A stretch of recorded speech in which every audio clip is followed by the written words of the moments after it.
నమస్కారం. రైతు నేస్తం ఫోన్ ఇన్ లైవ్ కార్యక్రమానికి స్వాగతం. ఇవాల్టి అంశం సాంద్ర పద్ధతిలో జీవాల పెంపకం. ఈ అంశం గురించి తగిన సలహాలు సూచనలు అందించడానికి మనతో ఉన్నారు doctor N Rajanna, programme coordinator, Krishi Vigyan కేంద్రం, మామ్నూర్, వరంగల్. నమస్తే సార్. నమస్తే సార్, ముందుగా ఇవాల్టి అంశానికి సంబంధించిన ఏవి చూద్దామండి. ఇవాల్టి అంశానికి సంబంధించిన లఘు చిత్రం.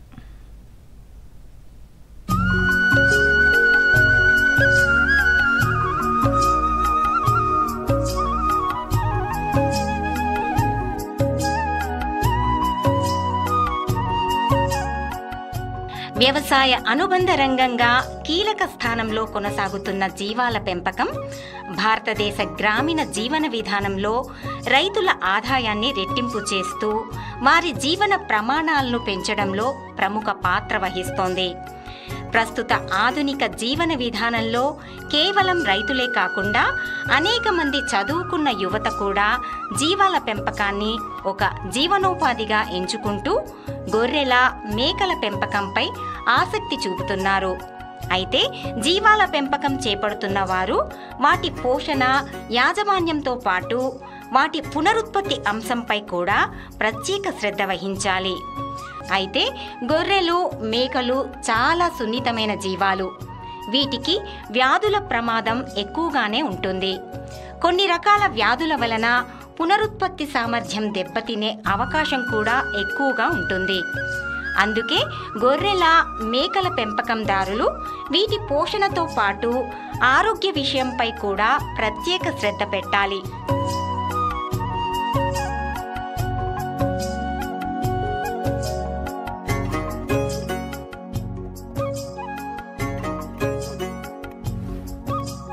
కాబట్టి జీవాల పెంపకందారులు గొర్రెల, మేకల పునరుత్పత్తి అంశంపై ప్రభావితం చేసే వివిధ వ్యాధులపై అవగాహన పెంచుకొని సమయానికి తగిన టీకాలు వేయిస్తూ సరైన నివారణ చర్యలు, చికిత్స చేసినట్లయితే ఆరోగ్యకరమైన తల్లి పిల్లలను పొంది మంద అభివృద్ధి చేసుకొని మంచి ఆదాయాన్ని పొందవచ్చు.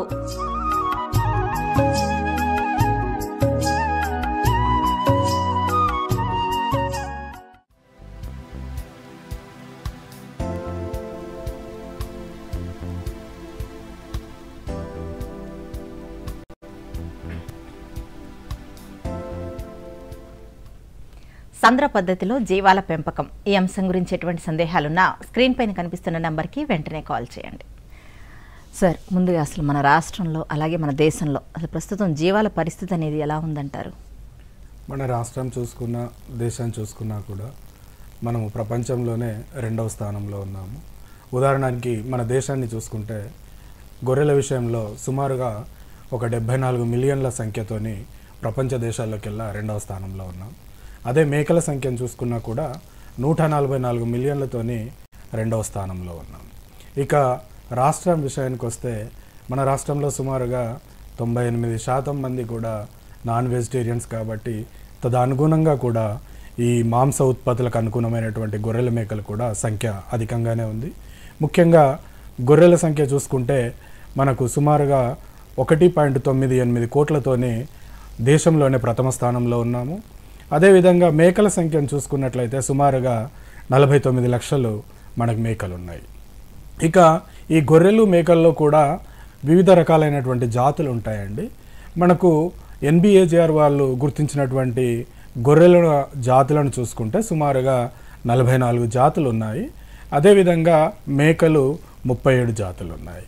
ఇక రాష్ట్రం విషయానికి వస్తే రాష్ట్రంలో మనకి దక్కని జాతి అనేది ఉంది. దానితో పాటుగా పక్కనకి వెళ్తే బెల్లారి కానివ్వండి, మనము ఆంధ్రప్రదేశ్ నుంచి ఇప్పుడు ఆంధ్రప్రదేశ్ అని అంటూ ఉన్నాం, అక్కడ నుంచి వచ్చినటువంటి నెల్లూరు బ్రౌన్ కానీ, జోడుపి కానీ మనకు అక్కడక్కడ కనబడుతూ ఉంటాయి. అదే మేకల్లో చూసుకున్నట్లయితే మనకు ముఖ్యంగా ఉస్మానాబాదీ మేకలు, నలుపు రంగు మేకలు అంటూ ఉంటాం. దానితో పాటు కూడా ఔత్సాహిక రైతులు సిరోయి కానివ్వండి, బార్బరీ కానివ్వండి, బ్లాక్ బెంగాల్ కానివ్వండి, వీటిని కూడా ఇంపోర్ట్ చేసుకొని వచ్చి మన రాష్ట్రంలో పెంచుతూ ఉన్నారు. ఇది మన దేశంలో కానీ రాష్ట్రంలో కానీ ఉన్నటువంటి జీవాల యొక్క స్థితిగతులు. ఓకే, అలాగే సార్, వ్యవసాయంలో జీవాల యొక్క ప్రాముఖ్యత ఏంటి అసలు? మనకు వ్యవసాయంలో జీవాలు అత్యంత ప్రాముఖ్యతను సంతరించుకున్నటువంటి అండి. ఎందుకనంటే జీవాలు అనగానే మనకు రెండు స్ఫురిస్తాయి, ముఖ్యంగా గొర్రెలు మేకలను కలిపి జీవాలు అంటాము. ఈ గొర్రెలు అనేటువంటివి ఈ వ్యవసాయానికి అనుబంధంగా ఉంటూ వ్యవసాయంలో ఉన్నటువంటి కలుపు మొక్కల్ని, అదేవిధంగా మనకి పడావు భూముల్లో కానివ్వండి బంజరు భూముల్లో కానివ్వండి ఉన్నటువంటి మేతను తీసుకొని దానికి యొక్క ఉత్పత్తులను పెంచుకుంటూ రైతులకి ఇతోధికంగా సహాయపడుతూ ఉంది. అదే మేకల్ని తీసుకున్నట్లయితే మేకలు భూమిపై ఉన్నటువంటి గడ్డి గాదామును మేయకుండా అవి చెట్ల యొక్క కొమ్మల్ని మేస్తూ ఉంటాయి.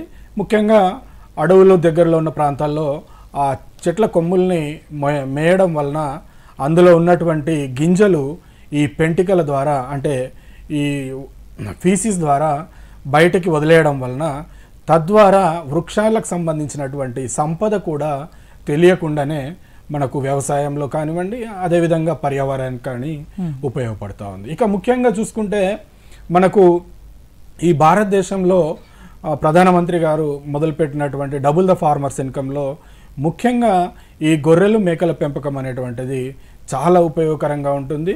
దానికి ఏ విధంగానంటే సమీకృత వ్యవసాయాన్ని జోడింపజేసి ఈ గొర్రెలు కానివ్వండి మేకలు కానివ్వండి ఈ వ్యవసాయానికి అనుబంధంగా ఒక హెక్టార్లో మనము పెంచుకున్నట్లయితే అటు అగ్రికల్చరల్ క్రాప్స్తో పాటు ఈ మనకు ఎనిమల్ హస్బెండరీ గొర్రెలు మేకల ద్వారా కూడా ఆదాయం రావడానికి ఆస్కారం ఉంటుందండి. ఓకే, అయితే సార్ మనకి ఎన్ని పద్ధతుల్లో ఈ జీవాలను పెంచుకోవచ్చు అంటారు, వాటి గురించి కూడా ఒకసారి వివరించండి. మనకు ముఖ్యంగా పెంచే విధానం కానివ్వండి లేదనంటే మేత విధానం కానివ్వండి దాన్ని పట్టుకొని 3 రకాలుగా పెంచుతూ ఉన్నారు.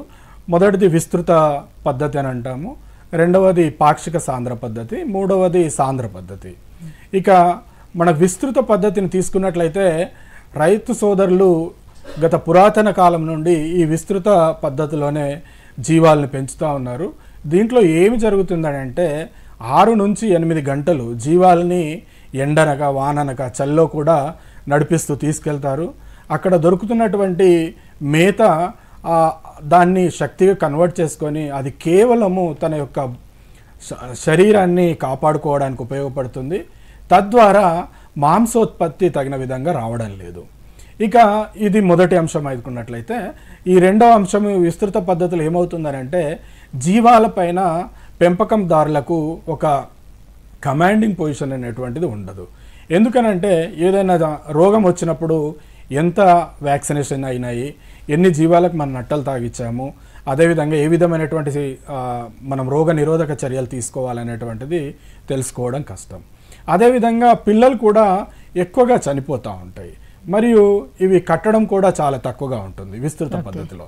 ఇది కేవలము వృత్తిపరంగా చేస్తున్నటువంటి యాదవ సోదరులు కానివ్వండి గొల్ల కుర్మలకు మాత్రమే ఇది లాభదాయకంగా ఉంటుంది. ఎందుకంటే వాళ్ళు ఫ్యామిలీ లేబర్ దాంట్లో ఇన్వాల్వ్ అవుతుంది కాబట్టి ఈ విస్తృత పద్ధతి అనేటువంటిది ఆ విధంగా జరుగుతుంది. ఇక పాక్షిక సాంద్ర పద్ధతి అని అంటే దీంట్లో సుమారుగా ఒక 4 గంటలు బయటి ప్రదేశంలో మేత మేసుకొని తీసుకొచ్చిన తర్వాత వాటిని తిరిగి ఒక షెడ్లో కట్టేసి దానికి సప్లిమెంటరీ ఫీడ్ అంటాం, అదనంగా దానా ఇస్తూ మేపే పద్ధతిని పాక్షిక సాంద్ర పద్ధతి అంటాం. దీంట్లో మనకు గొర్రెల పైన కానివ్వండి రోగ నిరోధక శక్తి పైన కానివ్వండి మనకు ఈ వ్యాపకం చేస్తున్నటువంటి రైతులకు ఒక అవగాహన ఉంటుంది. తద్వారా ఆదాయం కూడా పెరగడానికి ఆస్కారం ఉంటుంది. ఇక మూడవ పద్ధతి సాంద్ర పద్ధతి. ఇది ఇప్పుడు జీరో గ్రేజింగ్ అనేటువంటిది చాలా పాపులరైజ్ అవుతా ఉంది. దీంట్లో ముఖ్యంగా ఏమవుతుందని అంటే జీవాలన్నిటినీ కూడా ఒకటే కొట్టంలో కట్టేసుకొని బయటికి వదలకుండా మనము చుట్టుపక్కల ప్రదేశాల్లో ఈ పశుగ్రాసాలను పెంచుకొని ఆ పశుగ్రాసాలని కట్ చేసుకున్న తర్వాత వీటిని మేపడం జరుగుతుంది. అదేవిధంగా దాని యొక్క వయస్సు మరియు బరువును బట్టి దానా కూడా అందిస్తారు కాబట్టి లాభాలు అధికంగా రావడానికి అధికంగా ఉంటుంది. అదేవిధంగా రోగాలు కూడా చాలా తక్కువగా ఉంటాయి. పునరుత్పత్తి కూడా ఈ సాంద్ర పద్ధతిలో పెరగడానికి ఆస్కారం ఉంటుందండి. ఓకే, అయితే సాంద్ర పద్ధతిలో జీవాలను ఎందుకు పెంచాలి సార్? అసలు ఇప్పుడు సాంద్ర పద్ధతుల్లో జీవాలను ఎందుకు పెంచాలని అంటే మనం గతంలో ఈ బ్రాయిలర్ కోళ్ళు వచ్చినప్పుడు అది ఎలా పెంచుతారని మనకు అందరికీ అలవాటైంది ఏంటంటే గ్రామాల్లో కోడి మాంసము నాటుకోడి అనేటువంటిది అవసరం. కానీ కొన్ని కారణాల వలన మనకి మాంసోత్పత్తికి అధికం కావడానికి వాటిని ఒక రిస్ట్రిక్టెడ్ ప్లేస్లో పెట్టి పెంచడం మూలంగా బరువు అధికంగా పెరుగుతూ ఉంటాయి. కాబట్టి ఆ చికెన్ ఇప్పుడు సామాన్య మానవుడు కూడా అందుబాటులో వచ్చింది.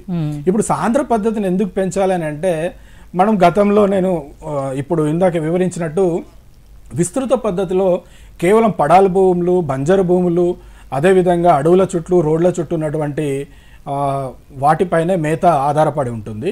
కానీ మనకు గత 15-20 సంవత్సరాల నుంచి వస్తున్నటువంటి మార్పుల కారణంగా ఈ గ్రామాల్లో పడవ భూములు కానివ్వండి, బంజరు భూములు కానివ్వండి, రోడ్ల సైడ్ ఉన్నటువంటి మేత తగ్గిపోతూ ఉంది. అదేవిధంగా ఆ వృత్తిలో ఉన్నటువంటి యువకులు ఎవరైతే ఉన్నారో వారు కూడా ఈ వృత్తిని చేపట్టకుండా వేరే వ్యాపకాల వైపు మొగ్గు చూపుతూ ఉన్నారు. మరియు ఇది ఒక ప్రదేశం నుంచి ఇంకో ప్రదేశానికి ప్రయాణించడం వలన ఈ రోగాలు అధికంగా వస్తూ ఉంటాయి. రోగాలు అధికంగా వచ్చినప్పుడు నష్టం జరుగుతుంది. వీటన్నిటిని మనం అధిగమించాలంటే ప్రస్తుతం రైతు సోదరులు సాంద్ర పద్ధతిలోనే ఈ మేకలు కానీ గొర్రెలు కానీ పెంచుకుంటే రాబోయే తరంలో మనం నాణ్యమైనటువంటి మాంసోత్పత్తిని అదేవిధంగా అధిక లాభాలని పొందింపజేయడానికి ఈ సాంద్ర పద్ధతిలో పెంచాలి. ఓకే సార్, మన కాలర్ రెడీగా ఉన్నారు. కుమార్ గారు హైదరాబాద్ నుంచి. హలో, నమస్తే అండి కుమార్ గారు. చెప్పండి, మీ సందేహం ఏంటో చెప్పండి సార్తో.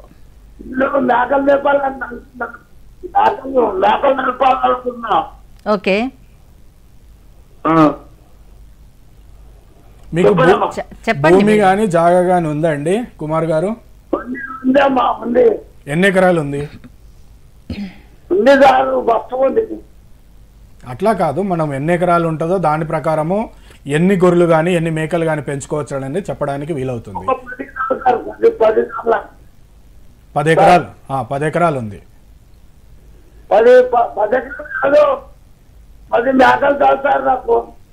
10 మేకలు మీరు పెంచుకోవాలంటే మీకు పెద్దగా వ్యవసాయ భూమి అక్కర్లేదండి. మీకు ఒక 1/2 ఎకర్లో మీరు పెట్టుకోవచ్చు. కాకపోతే ఈ మేకలు ఏంటంటే నిలబడి మేల్సే రకము, ఇవి ఎక్కువగా రుచుల్ని ఇష్టపడతాయి. కాబట్టి మీరు ఫ్రీక్వెంట్గా ఈ పశుగ్రాసాలని మారుస్తూ ఉండాలి. అదేవిధంగా చెట్ల ఆకులు కానివ్వండి, మనకు హైదరాబాద్ అంటున్నారు కాబట్టి రావి చెట్లు కానివ్వండి, దగ్గరలో సుబాబులు కానివ్వండి, దరిసన కానివ్వండి దొరికితే తీసుకొని వచ్చి మీ 10 మేకల్ని ఇంటి చుట్టూలోనే పెంచుకోవచ్చు. కాకపోతే అవి ఒకవేళ కట్టినాయి అనుకోండి, 3 నెలలు మీకు 5 నెలల్లో వినడానికి ఆస్కారం ఉంటుంది. ఒక్కొక్కటి 2 పెట్టినా కూడా దాంట్లో 8 మీకు ఈనా కూడా 16, ఆ 10 ఈ 16 కలిపి 16 అయిపోతాయి. కాబట్టి అప్పుడు మీకు జాగా అనేది బాగా కావాల్సి ఉంటుంది. కాబట్టి మీరు దూరదృష్టితోని 10 పెట్టాలనుకుంటే రాబోయే 5 రోజులలో ఎన్ని పెరుగుతాయన్న సంఖ్య ఎంత పెరుగుతుందన్న ఆలోచించుకొని పెట్టుకుంటే మంచిదండి. ఓకే అండి, థ్యాంక్ యూ సార్. అయితే సార్ మీరు సాంద్ర పద్ధతిలో ఎలా పెంచాలి, ఎందుకు పెంచాలనేది చెప్పారు. అయితే ఏ రకాలను పెంచొచ్చండి సాంద్ర పద్ధతిలో? సాంద్ర పద్ధతిలో మనం గొర్రెలు మేకల్ని ఏదైనా పెంచుకోవచ్చండి. ప్రస్తుతం మనం జీవాల గురించి మాట్లాడుకుంటున్నాం కాబట్టి గొర్రెలు మేకల్ని పెంచుకోవచ్చు. గొర్రెల విషయానికి వస్తే మనం ఏ జాతి గొర్రె అయినా కూడా సాంద్ర పద్ధతిలో మనం కంఫర్టబుల్గా పెంచుకోవచ్చండి. మేకల విషయానికి వస్తేనే కొద్దిగా హైట్ తక్కువగా ఉండి, ఉదాహరణకు చూసుకుంటే బార్బరీ కానివ్వండి, బ్లాక్ బెంగాల్ కానివ్వండి, సిరోయి కానివ్వండి, లేదు అని అనుకుంటే మన దగ్గర ఇప్పుడిప్పుడే ఉస్మానాబాదీ కూడా తీసుకురావడం జరుగుతుంది. వీటిని సాంద్ర పద్ధతిలో పెంచుకోవచ్చండి. ఇక ఈ చిన్న మేకలు తీసుకొచ్చినప్పుడు రైతు సోదరులు చాలా జాగ్రత్త వహించాల్సి ఉంటుంది సాంద్ర పద్ధతిలో పెంచే ముందు. ఎందుకనంటే ఇవి అంత తొందరగా సాంద్ర పద్ధతికి అలవాటు కావు. ఎందుకనంటే వీటి మేపు విధానం వేరు, వాటి యొక్క రుచులు వేరు, జీవ ప్రక్రియ వేరుగా ఉంటుంది. కాబట్టి కొన్ని రోజులు అలవాటయ్యే వరకు వాటిని జాగ్రత్తగా చూసుకుంటే సాంద్ర పద్ధతిలో మేకల్ని కూడా మనం కంఫర్టబుల్గా పెంచడానికి వీలవుతుంది. సక్సెస్ అయినటువంటి రైతు సోదరులు కూడా మనకు ఉన్నారండి. ఓకే, అయితే మనం సాంద్ర పద్ధతిలో జీవాలను పెంచుకోవాలి అనుకుంటే ఏ అంశాలను దృష్టిలో పెట్టుకోవాల్సి ఉంటుంది సార్? మనం సాంద్ర పద్ధతిలో ఈ జీవాలను పెంచుకోవాలి. ఈ అంశం గురించి తెలుసుకునే ముందు మనం కాల్ తీసుకుందామండి. హలో హలో, ప్రసన్న కుమార్ గారు సార్, ఎక్కడి నుంచి కాల్ చేస్తున్నారు?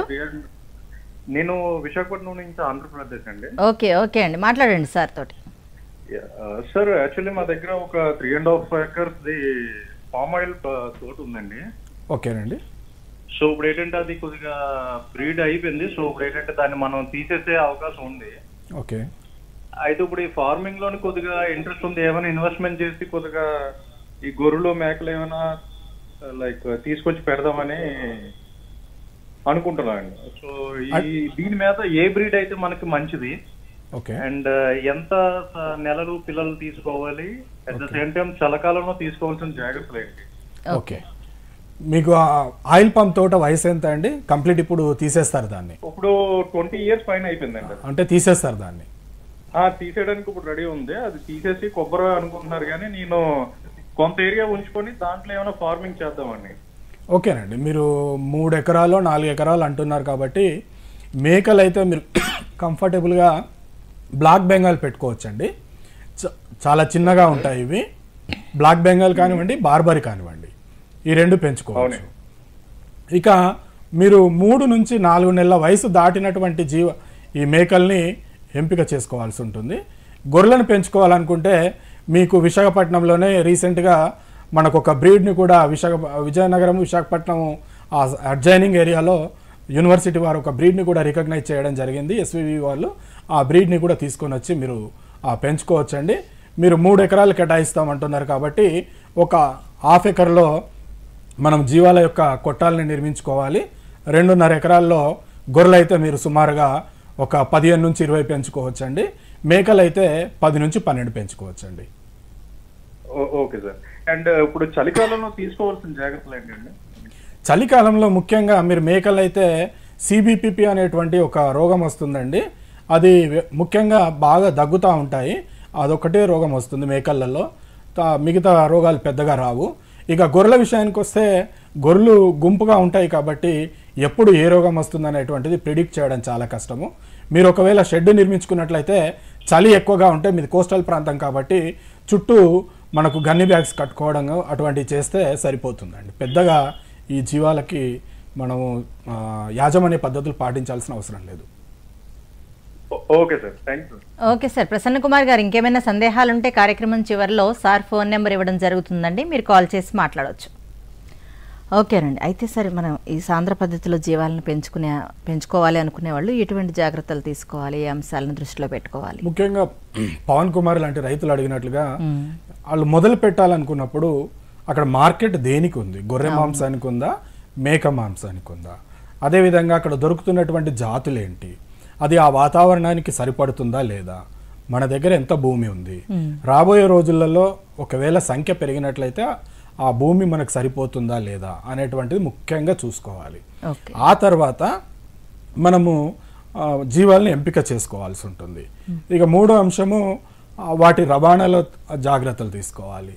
4వ అంశానికి వచ్చే వరకు మేత విషయంలో కొన్ని జాగ్రత్తలు తీసుకోవాలి. 5వ అంశము వాటి యొక్క రోగ నిరోధక శక్తిని పెంపొందించేందుకు ఎలాంటి రోగ నిరోధక చర్యలు చేపట్టాలనేటువంటి ఈ ముఖ్యమైనటువంటి అంశాలండి. ఈ అంశాలపైనే ఈ సాంద్ర పద్ధతి కానివ్వండి, ఇంకా ఏ పాక్షిక కానివ్వండి, అన్ని అంశాలు పద్ధతులు కూడా ఈ అంశాలపైన ఆధారపడి ఉంటాయి.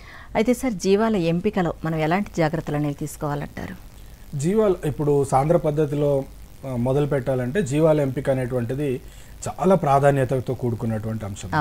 ముఖ్యంగా రైతు సోదరులు ఏం చేస్తారంటే డబ్బులు ఎక్కడి నుంచో వచ్చేస్తాయి, రాగానే కొన్ని పెద్ద జీవాలని తీసుకొని వచ్చేసి వాటిని ఫార్మింగ్ చేద్దామని అనుకుంటారు. అది చాలా తప్పండి.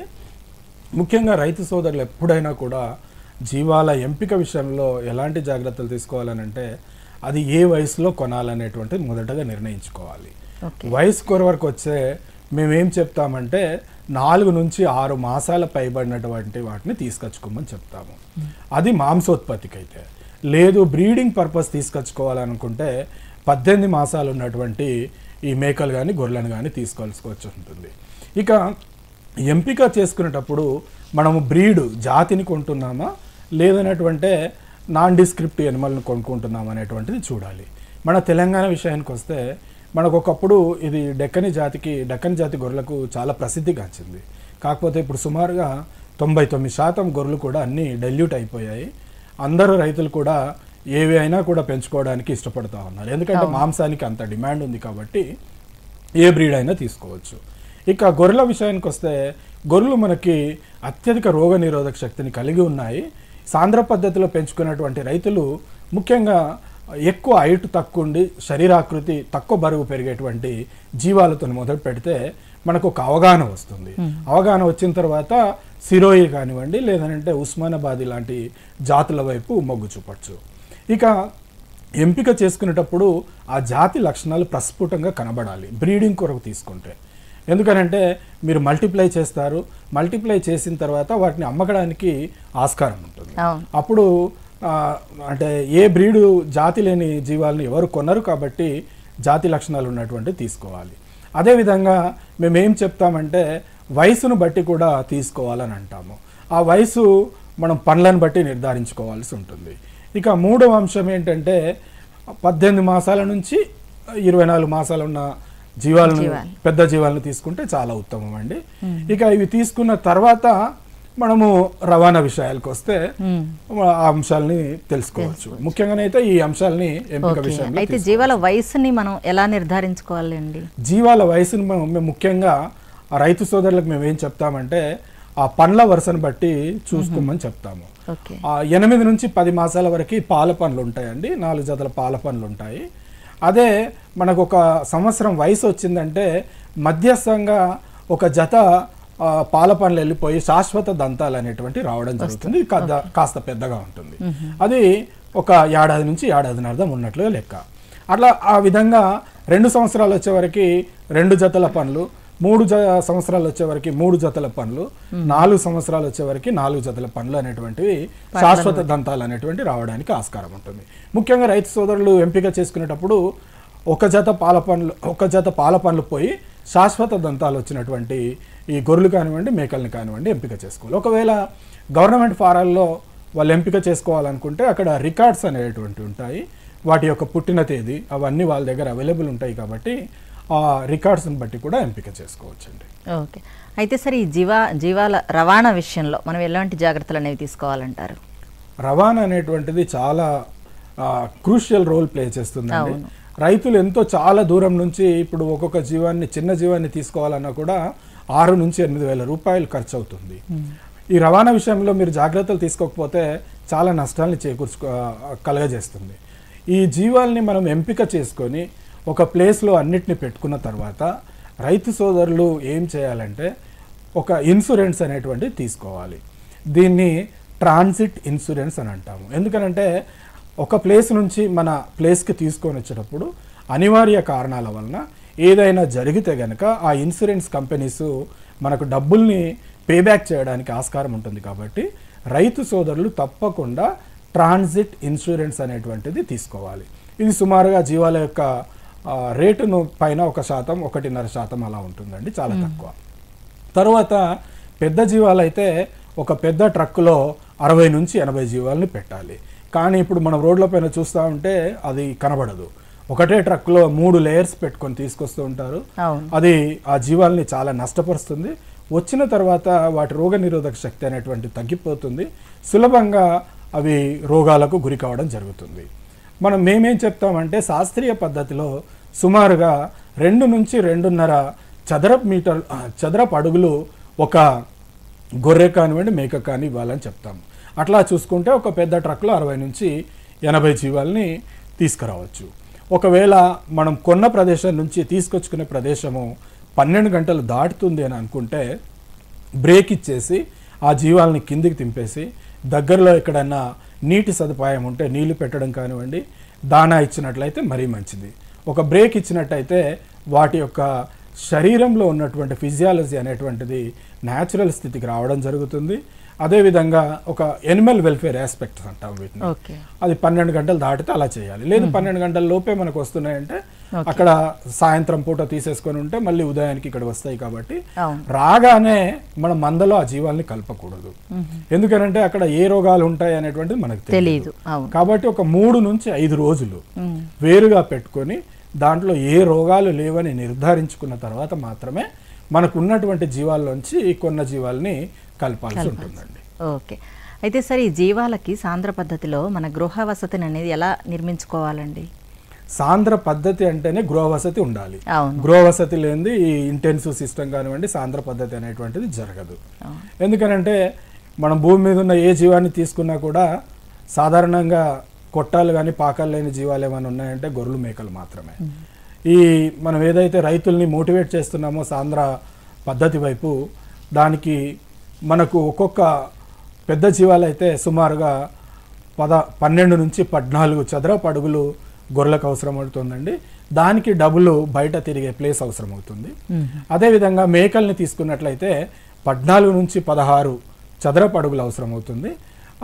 6 బయట ప్రదేశం అంటాము, ఓపెన్ ఏరియా, దానికి డబుల్గా ఉండాల్సి వస్తుంది. ఉదాహరణకు ఒక 100 జీవాలను ఒక రైతు పెంచుకున్నాడు అని అనుకుంటే 15 మీటర్ల పొడవు 14 మీటర్లతోని వెడల్పు ఉన్నట్లయితే మనకి ఒక 60 జీవాలను పెంచుకోవడానికి వీలవుతుందండి. ఆ విధంగా ఎన్ని జీవాలను పెంచుకుంటాం అనేటువంటిది చూసుకోవాలి. ఇక సాంద్ర పద్ధతిలో మొదలు ఈ షెడ్డును నిర్మించుకునేటప్పుడే కొన్ని జాగ్రత్తలను తీసుకోవాల్సి వస్తుంది. దాంట్లో ముఖ్యమైనటువంటిది సెలెక్షన్ అంటాం మేము. సెలెక్షన్ అంటే ఆ ప్లేస్ మనం ఏదైతే నిర్మించాలనుకున్నామో కొద్దిగా ఎత్తైన ప్రదేశంలో ఉండాలి, నీళ్లు నిలవకూడదు. ఎందుకంటే నీళ్లు నిలిచినాయంటే ఈ మనకు వివిధ రకాలైనటువంటి సూక్ష్మ క్రిములు వస్తూ ఉంటాయి, అదేవిధంగా రోగాలు రావడానికి ఆస్కారం ఉంది. ఆ తదుపరి మనం ఇందాక చెప్పినట్లు ఫ్లోర్ స్పేస్ తీసుకొని నిర్మించుకోవాలి. ఎత్తు అనేటువంటిది మధ్యలో సుమారుగా 3 మీటర్లు ఉండాల్సి ఉంటుందండి. 3 మీటర్లు ఉన్నట్లయితే మనకు సైడ్కి వచ్చేసి సుమారుగా ఒక 7.5 నుంచి 8 అడుగుల ఎత్తులో ఉంటుంది. ముందు పిట్టగోడ అనేటువంటిది ఒక 3.5 నుంచి 4 అడుగుల ఎత్తులో ఉన్నట్లయితే సరిపోతుందండి. కానీ రైతు సోదరులు ఎవ్వరు కూడా మనకు శాస్త్రీయమైనటువంటి ప్రామాణికంగా నిర్మించడం లేదండి. తద్వారా ఏమవుతుందంటే వాళ్ళ ఇన్వెస్ట్మెంట్ పెడుతున్నారు, కానీ మనం శాస్త్రీయంగా గృహవసతి అనేటువంటి కల్పించడం లేదు.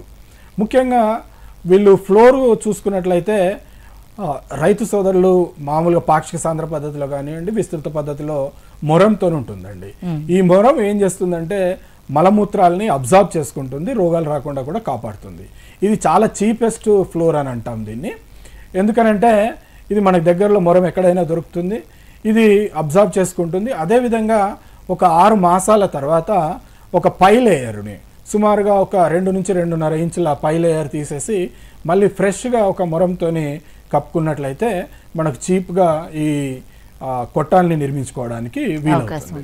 అదేవిధంగా కొట్టం చుట్టూ కూడా కొన్ని రకాలైనటువంటి చెట్లను వేసుకోవాలి. ఉదాహరణకు చూసుకుంటే సుబాబులు కానివ్వండి, అవిసె కానివ్వండి, దెరిసెన కానివ్వండి, ఇలాంటి వేసుకున్నట్లయితే మనకి ఎండాకాలంలో నీడ వస్తుంది.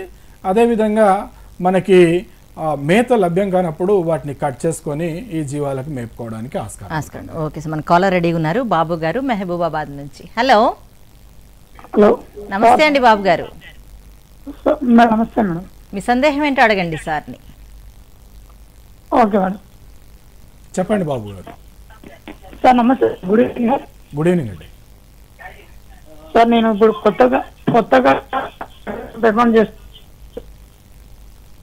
కొత్తగా పెడదాం అనుకుంటున్నారు? పెట్టారు. ఓకే సార్, మీ వాయిస్ బ్రేక్ అవుతుందండి, కొంచెం సిగ్నల్ ఉన్న దగ్గరకు వచ్చి మాట్లాడండి సార్. వచ్చే వ్యాధులను ఎలా మరి గుర్తుపట్టాలి? ఓకే, జీవాలకు వచ్చే వ్యాధులు ఏంటి, వాటిని ఎలా గుర్తుపట్టాలి? Okay sir. మనకు గొర్రెలు అయితేనేమో చాలా ఎక్కువగా ఈ పీపీఆర్ అనేటువంటి వ్యాధి, గాలికుంటు వ్యాధి, నీలి నాలుక వ్యాధి, అప్పుడప్పుడు బొబ్బ రోగం అని వస్తుందండి. నీలి నాలుక వ్యాధి, గాలికుంటు ఇవి ఎక్కువ తరచుగా కలిసి ఉంటాయి ఒకటే మందలో. వాటిని రైతు సోదరులు కొద్దిగా గుర్తుపట్టడం కష్టంగా ఉంటుంది. గాలికుంటు పెద్ద పశువులకు ఏ విధంగానైతే వస్తుందో మనకి నోట్లో పుండ్లలాగా తయారవుతుంటాయి, మేత మేయలేదు, సొంగగారుతూ ఉంటుంది, జ్వరం వస్తుంది. అదేవిధంగా కాలి గిట్టెల మధ్యలో పుండ్లు పడతాయండి. అదే మీరు నీలి నలక తీసుకున్నారనుకోండి, ఈ పెదవులు మాత్రం వాస్తాయి, జ్వరం బాగా ఉంటుంది, కుంటుతా ఉంటాయి. కొన్ని ఒక 3 నుంచి 5 రోజుల తర్వాత రక్తం అనేటువంటిది తగ్గిపోయి అది నీలం రంగులోనికి మారుతుంది. కాబట్టి దీన్ని నీలి నాలుక అనే వ్యాధి అని అంటారు. ఇది కూడా కుంటుతా ఉంటున్నాయి జీవాలు కూడా. అదేవిధంగా వర్షాలు ఎక్కువ పడితే ఇంకోటి ఫుట్ రాట్ అని కూడా వస్తుందండి, కాలి పుండు వ్యాధి అని అంటాము. ఈ 3 కూడా ఒకటేసారి రావడానికి మందల్లో ఆస్కారం ఉంటుంది. వీటిని పశువైద్యుల సాయంతో మాత్రమే గుర్తుపట్టడానికి వీలవుతుందండి. ఇక అంతేండి. మీరు మిగతావి చిటుకు రోగం అవన్నిటి కూడా సీజనల్గా వస్తూ ఉంటాయి. వాటిని పెద్దగా మీరు గుర్తుపట్టే లక్షణాలు కనబడవు. మనకి పశువైద్యులకు గుర్తుపట్టడానికే వీలు కాదు చిటుకు రోగము. ఇక ఈ రోగాల్ని మనము కాపాడుకోవాలనంటే వ్యాధి నిరోధక టీకాలని వేయించాల్సి ఉంటుంది. ముఖ్యంగా జనవరిలో మీరు పీపీఆర్ వ్యాధిని వేయించుకోవాలి. ఇప్పుడు మనం అక్టోబర్లో ఉన్నాం కాబట్టి మీ ప్రాంతంలో మహబూబాబాద్ ప్రాంతంలో ఎక్కడైనా బొబ్బ రోగం వచ్చినట్లుంటే పాక్స్ అని అంటాము. ఈ పాక్స్ వ్యాధిని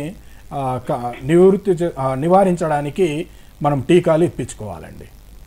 okay okay sir, thank you అండి. మరొకలా రెడీగా ఉన్నారు సార్, మల్లయ్య గారు కరీంనగర్ నుంచి. హలో సరే సార్. హలో, నమస్తే అండి మల్లయ్య గారు. మీ సందేహం ఏంటో అడగండి సార్ని. సారు మా గొర్రెలు ఇట్లా కుంటుకుంటా జ్వరాలు వచ్చి పిల్లలు వారేస్తాయి సార్. ఓకే, కుంటుతా ఉన్నాయి. ఎక్కడ మేపుతారు? చెరువు మేపుతాం సార్, కొనుక్కొని మేపుతాం. అట్లా కాదండి, చెరువు గట్లపై, చెరువు అంటే నీళ్ళు ఎండిపోతూ ఉంటాయి కదా, ఆ ప్రదేశంలోనా రోడ్ల పైన ఎక్కడ అని?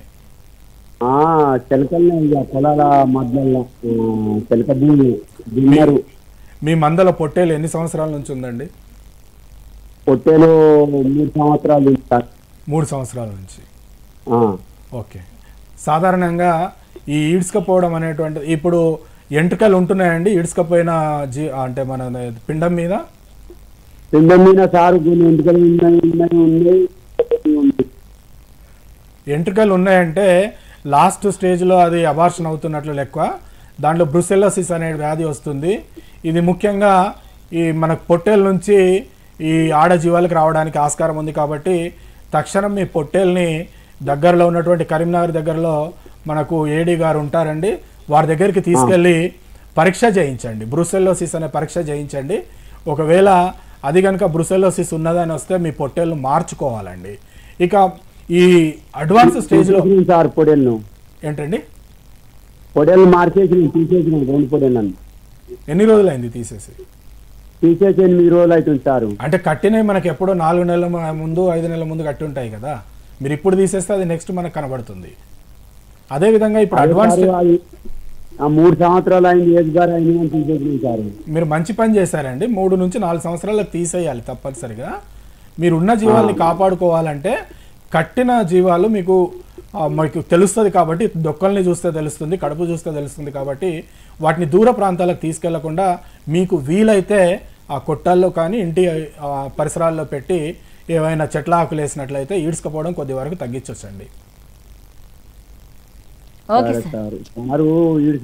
బాగా అనిపిస్తుంది, కట్టకాడి కొనుక్కొని కాసుకుంటుంది. కరెక్టే, మనకు ముఖ్యంగా అది పొట్టేలతోనే వస్తుంది. మీరు అడ్వాన్స్ స్టేజ్లో ఈడ్చుకపోతున్నాయని మీ చెప్పిన లక్షణాలను బట్టి తెలుస్తుంది.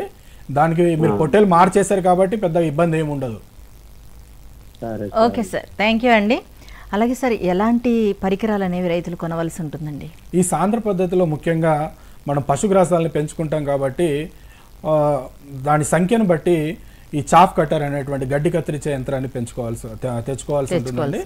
100 జీవాలు ఉన్నాయనుకోండి, సుమారుగా 2 చాఫ్ కట్టర్స్ మనకు 2 HP ఉంటే సరిపోతుందండి. ఈ మధ్య కాలంలో కొందరు రైతు సోదరులు చాలా పెద్ద ఎత్తున కూడా వెళ్తూ ఉన్నారు కాబట్టి సాంద్ర పద్ధతిలో దానికి జీవాలకు అనుగుణంగా 5 HP మోటార్ వరకు వెళ్ళొచ్చు. అది సుమారుగా మన గంటకి ఒక 10 క్వింటాల్ల చాఫింగ్ చేసినట్లయితే మనకు సరిపోతుందండి. దానితో పాటుగా మేత తొట్లు, అదేవిధంగా నీటి తొట్లు అవసరం ఉంటాయండి. వీటికి పైన పెద్దగా ఖర్చు పెట్టాల్సిన పనేం లేదు. మేత తొట్లని కానివ్వండి, నీటి తొట్లని కానివ్వండి, సిమెంట్ గోళాలతో కానివ్వండి, ప్లాస్టిక్ డ్రమ్ములతో కానీ కట్ చేసుకొని పెట్టుకోవాల్సి ఉంటుంది. సుమారుగా పెద్ద జీవాలని తీసుకుంటే మనకు ఒక 35 సెంటీమీటర్లు దానికి ఇవ్వాల్సి ఉంటుంది. చిన్న జీవాలు అయితే 15 సెంటీమీటర్లు ఇవ్వాల్సి ఉంటుందండి.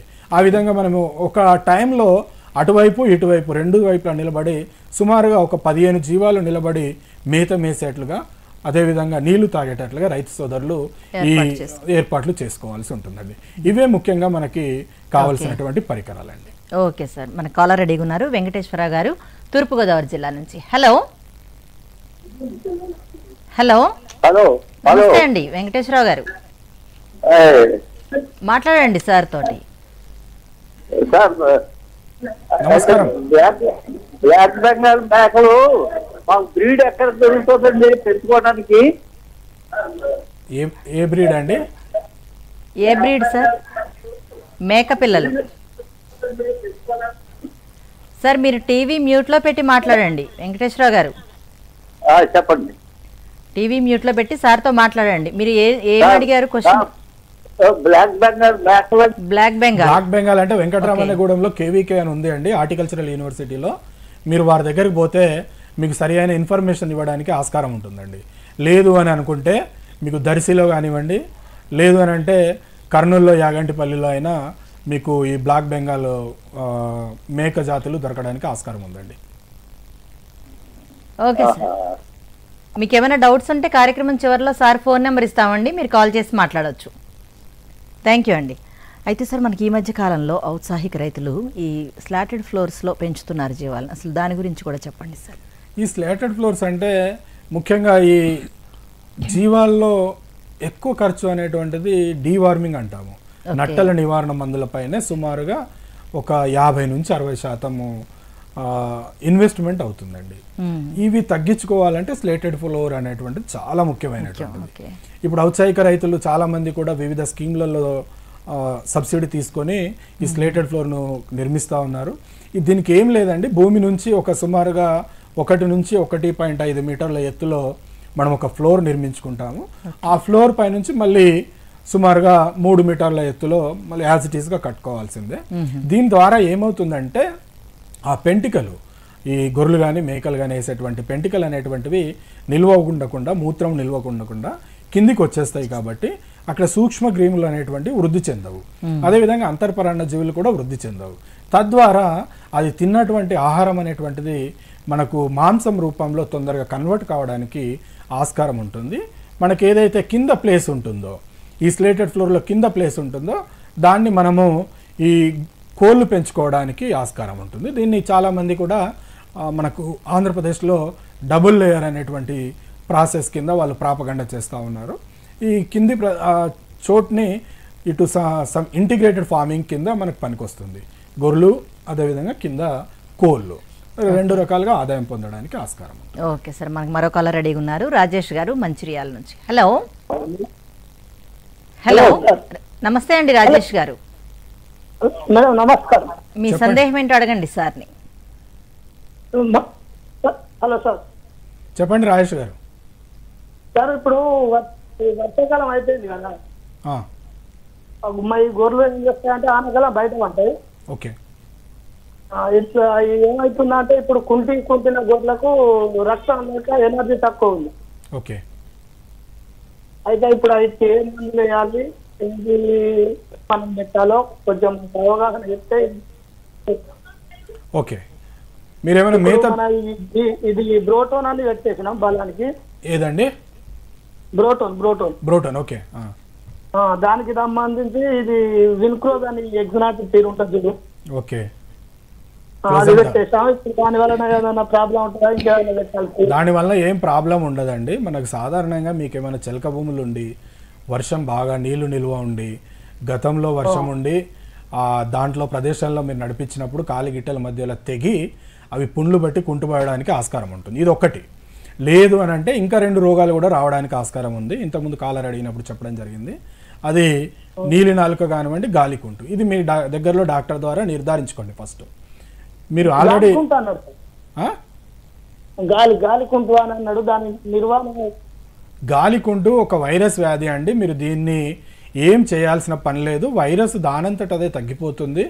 బాగా ఉన్న జీవాలకి మాత్రమే మీరు టీకాలు ఇప్పించండి.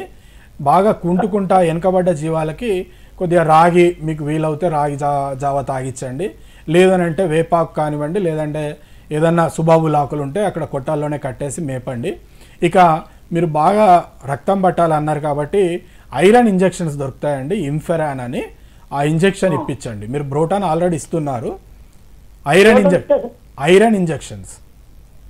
సార్ ఇట్లా మేకలు ఏం చేస్తున్నాయంటే పుర్రు కొడుతున్నాయి సార్ మేక పిల్లలు. అయ్యో ఇప్పుడు మ్యాక్సిమం 30 రాకున్నాయి చిన్న పిల్లలు. నలుపు రంగులు వేస్తున్నాయా? నలుపు రంగు కాదు, తెల్లగా వస్తున్నాయా? అట్లానే 2 బిడ్డలు ఇట్లా ఒక 3-4 బిడ్డలు పుర్రు కొడుతున్నాయి. అయితే నియాక్సీ పౌడర్ అని దొరుకుతుందండి. నియాక్సీ పౌడర్ని మీరు తీసుకొచ్చి నీళ్ళలో కలిపి తాగిపియండి. దుడ్డెలకైతేనేమో ఒకసారి డీవార్మింగ్ చేయించిన తర్వాత మీరు మళ్ళీ నట్టల మన పురుగొట్టడానికి తగ్గించుకోవడానికి మందులు వాడాల్సి ఉంటుందండి. అయితే సార్ మనకి సాంద్ర పద్ధతిలో జీవాల పోషణ గురించి కూడా వివరించండి సార్. సాంద్ర పద్ధతిలో జీవాల పోషణ అనేటువంటిది చాలా ప్రాముఖ్యతను సంతరించుకుందండి. ఎందుకనంటే జీవాల్ని మనం బయటికి వదలకుండా ఒకే చోట ఉంచి వాటికి శరీరం యొక్క బరువును బట్టి ఉత్పాదక శక్తిని బట్టి మనం మేత అందించాల్సి ఉంటుంది. ఉదాహరణకు చూసుకుంటే ఒక 100 జీవాలు పెట్టాలనుకున్నటువంటి రైతు సోదరుల దగ్గర ఒక 8 ఎకరాల భూమి ఉండాల్సి ఉంటుందండి. దాంట్లో ఒక 1/2 ఎకరు మనకు కొట్టాలకు వదిలేసుకున్నా కూడా ఇంకో 1.5 ఎకర్లో లెగ్గిమ్ జాతికి చెందినటువంటి పశుగ్రాసాలని సాగు చేసుకోవాలి. మిగతా దాంట్లో ఈ హైబ్రిడ్ నేపియర్ కానివ్వండి లేదా బహువార్షికలు అని అంటాము, బహువార్షికల్ని సాగు చేసుకోవాలి. ఈ విధంగా సాగు చేసుకున్నటువంటి పశుగ్రాసాలని మనము పెద్ద జీవాలకైతే సుమారుగా 6 నుంచి 8 కిలోలు ఒక్కోదానికి ఇవ్వాల్సి ఉంటుంది. చిన్నదైనట్లుంటే 3 నుంచి 4 కిలోలు ఒకదానికి అవసరం పడుతుందండి. ఈ దామాషాలో ఎన్ని జీవాలు ఉన్నాయి, ఎంత ల్యాండ్ అవసరం అవుతుంది అనేటువంటిది మనం రైతు సోదరులు క్యాలిక్యులేట్ చేసుకోవాలి. ఇక ఈ పప్పు జాతికి కానివ్వండి, ధాన్యపు జాతి కానివ్వండి, వీటిని అదే పనిగా పప్పు జాతి అంటే లెగ్యూమ్స్ అంటాం మనము. ఈ ఏంటంటే ల్యూసండ్ కానీ బర్సిమ్ కానీ ఈ రకాలని వాటినే మేపకుండా మనకి 3 పాళ్ళు ధాన్యపు జాతివి అంటే గ్రాసాలు అని అంటాము. ఇవి ముఖ్యంగా హైబ్రిడ్ నేపియర్ కానీ జొన్న కానీ ఇంకా మొక్కజొన్న కానీ ఆ రకాలు 3 పాలు అవి ఉండాలి. ఒక పాలు లెగ్యూమ్ జాతికి చెందినటువంటి గ్రాసాలని కలిపి మేపుకోవాలండి. ఇక వీటితో పాటుగా మనము పెట్టుకునేటువంటిది ప్రాఫిట్ ఓరియంటెడ్ ఎంటర్ప్రైజ్ కాబట్టి దీనికి దానా అనేటువంటిది చాలా ముఖ్యమైనటువంటిది. ఈ దానా ముఖ్యంగా చిన్నపిల్లల నుంచి చూసుకున్నట్లయితే మనకి దాదాపుగా ఒక 15-20 రోజుల వరకు కూడా ఎలాంటి దానా అవసరం ఉండదండి. తల్లి పాలతోనే సరిపోతుంది. 15 నుంచి 20 రోజులు దాటిన తర్వాత 35 రోజుల వరకు క్రీప్ రేషన్ అనేటువంటిది ఇవ్వాల్సి ఉంటుంది. దీంట్లో డీసీపీ టీడీ అని అంటాం మేము. మాంసకృతులు అనేటువంటివి సుమారుగా ఒక 18% ఉండాలండి. అంటే పెద్ద జీవాలు ఆవులు కానివ్వండి ఏవైనా బాగా ఉన్నటువంటి వాటికి ఇచ్చేటువంటి మేత ఈ చిన్న పిల్లలకి ఇవ్వాల్సి వస్తుంది. అదేవిధంగా ఈనిన తర్వాత మనం సుమారుగా ఒక్కొక్క జీవానికి 200 నుంచి 300 గ్రాముల దానా ఇవ్వాల్సి ఉంటుంది. ఈనడానికి కట్టడానికి ముందు 250 నుంచి 300 గ్రాములు ఈ మనం తంబ్ రూల్స్ అని అంటాము. ఈ దామాషాల్లో దానాను ఇవ్వాల్సి ఉంటుంది. ఈ దానాను మార్కెట్లో కొనే బదులుగా రైతు సోదరులు తామంతట తమగే తయారు చేసుకున్నట్లయితే మనము ప్రొడక్షన్ కాస్ట్ అనేటువంటిది ఉత్పాదక ఖర్చు అనేటువంటిది చాలా తగ్గిపోతుంది. దానికి రైతు సోదరులు ఏం చేయాలంటే ఉన్నటువంటి ల్యాండ్లోనే కొద్దిగా మొక్కజొన్న పండించుకున్నట్లయితే డ్యూయల్ పర్పస్ మొక్కజొన్నలు అటు గింజ వస్తుంది, ఇటు పశుగ్రాసం వస్తుంది. పశుగ్రాసానికి దాన్ని కట్ చేసుకొని చాప్ చేసుకొని మేపుకోవచ్చు. ఈ గింజల్ని దానా తయారు చేసుకోవడానికి ఉపయోగపడుతుంది. ముఖ్యంగా పెద్ద జీవాలు ఉన్నట్లయితే ఒక 30 కిలోల మొక్కజొన్న కానివ్వండి, సజ్జలు కానివ్వండి, జొన్నలు కానివ్వండి కలుపుకోవాలి. ఒక 22 పాళ్ళు తౌడు కలుపుకోవాల్సి ఉంటుంది. ఒక 20 నుంచి 25 పాళ్ళు చెక్క అంటే మన ప్రోటీన్ సోర్స్ అని అంటాం, దాన్ని కలుపుకోవాలి. ఆ తర్వాత ఖర్చు తగ్గించుకోవడానికి చున్నీలో ఒక 10 కిలోలు కలుపుకోవాలి. దాంట్లో ఒక 2 కిలోల మనకి మినరల్ మిక్చర్, 1 కిలో ఉప్పు కలుపుకున్నట్లయితే మంచి నాణ్యమైనటువంటి దానా తయారవుతుంది. దాన్ని నేను ఇందాక చెప్పినట్ల పద్ధతిలో మేపుకున్నట్లయితే ఎక్కువ లాభాలు. మన కాలర్ రెడీగా ఉన్నారు కరీంనగర్ నుంచి. హలో, నమస్తే అండి. నమస్తే మీ సందేహం ఏంటో అడగండి సార్ని. సార్ మేడం మా గొర్రెలు ఇడ్చుకపోతున్నాయి మేడం. ఓకే, అవి ఎలాగా కవర్ అయితే సార్ని అడుగుదామని చేస్తాను. ఓకే, ఈడ్చుకపోయినప్పుడు పిండం పైన ఏమైనా వెంట్రుకలు ఉండడం కానీ వెంట్రుకలు లేకపోవడం కానీ గమనించారా? అవి గొర్రెలు మంచి వీనే టైంకు వచ్చినాక 4 రోజులు 5 రోజులు వారం రోజుల లోపల ఈంటి అనంగా అట్టిగా ఈడ్చుకపోతున్నాయి మేడం. ఆ పొట్టేలు మీ మందలో ఎన్ని సంవత్సరాల నుంచి ఉంటుంది? పొట్టేలు మా 2 సంవత్సరాల నుంచి 3 సంవత్సరాల లోపలనే ఉన్నాయి సార్. అంటే మీ మందలో పెంచుకున్నాయా లేదనంటే కొనుక్కొచ్చినాయా అవి? మా మందలో పెంచుకున్నాయి, మా లోకల్ గొర్రె. Okay okay. అయితే మందలో పెంచుకున్నట్లయితే ఏమంటారంటే మనము మనుషుల్లో కూడా అనువంశిక అవలక్షణాలు అని అంటాము, హెరిడిటరీ డిఫెక్ట్స్ అని. దాని ద్వారా రావడానికి కూడా ఆస్కారం ఉంది. కాబట్టి నెక్స్ట్ సీజన్లో మీరు ఏం చేస్తారంటే మీ దగ్గర ఉన్నటువంటి అన్ని పొట్టెళ్ళను కానీ మేకపోతులను కానీ అమ్మేసి మీరు బయట రైతుల దగ్గర కొనుకొచ్చుకొని చూడండి. ఇక ప్రస్తుతం మీరు చేయాల్సింది ఏంటంటే ఈ చూడుతో ఉన్నటువంటి ఆడజీవాలని మాత్రం బయటకు వదిలేయకుండా కొట్టాల్లో ఉంచి కొద్దిగా మేపే పరిస్థితి ఉంటే అట్లా చూసుకున్నట్లయితే ఈడ్చుకపోవడం తగ్గించుకోవచ్చు. అదేవిధంగా మనకు మంద కూడా అభివృద్ధి చెందుతుందండి. సార్ బయట అంటే మాది లోకలీ కదా సార్, మాది బయట మేపడ అది క్యాంప్ వేసి క్యాంపులో మేపలేము మేము. కంచెలు బయట డబ్బులు కొనుక్కొని మేము మేపగలుగుతాం సార్. అంటే అవి నడుస్తూ ఉంటాయి కదా, చూడి గొర్రెలు ఎక్కువ దూరం నడిపించకూడదు. నడిపించినప్పుడు ఏమవుతుందంటే హార్మోనల్ లోపం వస్తుంది. హార్మోనల్ ఒకసారి పెద్దగా వచ్చింది అనుకోండి అవి ఈడ్చుకపోవడానికి ఆస్కారం ఉంటుంది అన్నట్లు. అందుకని స్ట్రెస్. ఇంకా 4 రోజులు సార్ చెప్పండి సార్. 4 రోజులు 5 రోజులు అయితే ఇక ఈంత అనంగా ఈడ్చుకపోతున్నాయి. అవే ఈడ్చుకపోతాయండి ఎక్కువగా. ఇంకోటి ఒక బ్రూసెల్లోసిస్ అనే ఒక వ్యాధి ఉంటుంది. అది ఒకవేళ మీ పొట్టేళ్ళగిన ఉన్నట్లయితే దాని ద్వారా కూడా ఈడ్చుకపోవడానికి ఆస్కారం ఉంటుంది. ఈ రెండింటిని మీరు చూసుకోవాలంటే మీరు కరీంనగర్ ఎక్కడో అన్నారు కాబట్టి మళ్ళీ ఇంతకుముందు రైతుకు చెప్పినట్లుగానే కరీంనగర్ పట్టణంలోనే ADDL అని ఉంటుంది. మీ పొట్టేలను తీసుకుపోయినట్లయితే వాళ్ళు రక్తం తీసుకొని పరీక్ష చేసి ఆ వ్యాధి ఉందా లేదా అని నిర్ధారిస్తారు. ఇక లేదు అని నిర్ధారించుకున్న తర్వాత మీ ఏదైతే అడ్వాన్స్ స్టేజ్లో ఆడగొర్రెలు ఉన్నాయో వాటిని ఎక్కువ దూరం నడిపించకుండా మీరు ఎక్కడైతే క్యాంప్ వేసుకొని ఈ చిలకలలో రాత్రిపూట బస ఉంటున్నారో అక్కడే ఉంచి ఏదైనా లేత ఆకులు కానీ సుబాబులు కానివ్వండి గడ్డి పచ్చిగడ్డి ఏదైనా ఉన్నట్లయితే వాటిని మేపుకున్నట్లయితే ఈ ఈడ్చుకుపోవడం తగ్గించుకోవచ్చండి. ఓకే సార్, థ్యాంక్ యూ అండి. సాంద్ర పద్ధతిలో జీవాల పెంపకం ఈ అంశం గురించి మన రైతు సోదరులకు చాలా చక్కగా వివరించారండి. ధన్యవాదాలు. ఈ అంశానికి సంబంధించిన మరింత అదనపు సమాచారం కోసం సంప్రదించవలసిన చిరునామా doctor N Rajanna, programme coordinator, Krishi Vigyan కేంద్రం, మామ్నూర్, వరంగల్. Phone number 9440153884.